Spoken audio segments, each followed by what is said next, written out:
மத்திய கிழக்கு பிராந்தியத்தில் நிலவி வரும் போர் பதற்றம் இப்போது மிக பெரும் அபாய நிலையை எட்டியிருக்கிறது. வளைகுடா பகுதியில் ஈரான் நடத்திய தொடர்ச்சியான ஏவுகணை மற்றும் ட்ரோன் தாக்குதலை தாங்கள் வெற்றிகரமாக முறியடித்துள்ளதாக அமெரிக்க ராணுவம் அதிரடியாக அறிவித்துள்ளது. இதற்கு பதிலடியாக ஈரானின் மிக முக்கிய ராணுவ இலக்கான கெஷ்ம் தீவு மீது அமெரிக்கா தற்காப்பு தாக்குதலை நடத்தியுள்ளது. ஹார்முஸ் ஜலசந்திக்கு மிக அருகில் அமைந்துள்ள இந்த தீவில் உள்ள ஈரானிய ராணுவத்தின் தரைக்கட்டுப்பாட்டு நிலையத்தை அமெரிக்க ஏவுகணைகள் துல்லியமாக தாக்கி அழித்துள்ளன.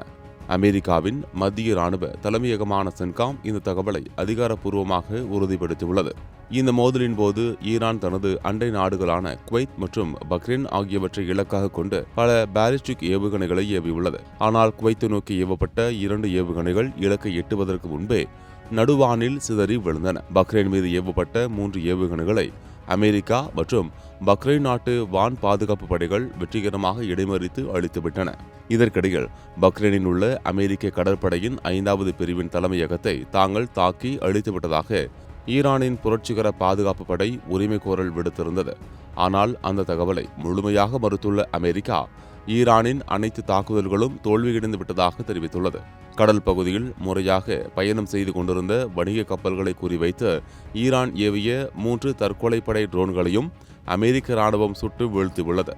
கடந்த ஏப்ரல் மாதம் முதல் அமெரிக்கா மற்றும் ஈரான் இடையே ஒரு தற்காலிக போர் நிறுத்தம் அமலில் இருந்தாலும் நிரந்தர அமைதி பேச்சுவார்த்தையில் எந்தவித முன்னேற்றமும் ஏற்படவில்லை. மாறாக லெபனானில் இஸ்ரேல் நடத்தி வரும் தீவிர ராணுவ நடவடிக்கைகள் காரணமாக இந்த தற்காலிக போர் நிறுத்தம் எப்போது வேண்டுமானாலும் முடிவுக்கு வரலாம் என ஈரான் எச்சரிக்கை விடுத்துள்ளது. இது சர்வதேச அளவில் ஒரு மிகப்பெரிய போர் அச்சத்தை உருவாக்கியுள்ளது.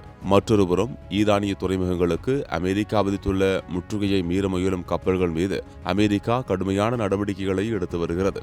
இதுவரை விதிமுறைகளை மீறிய சுமார் 6 கப்பல்களை அமெரிக்க ராணுவம் தனது ராணுவ பலத்தை பயன்படுத்தி வலுக்கட்டாயமாக தடுத்து நிறுத்தியுள்ளது.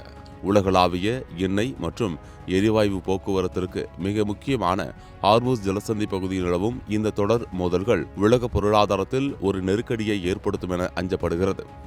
வல்லரசு நாடுகளுக்கிடையிலான இந்த நேரடி மோதல் எங்கு போய் முடியும் என்பதை உலக நாடுகள் இப்போது மிகுந்த கவலையுடன் கவனித்து வருகின்றன.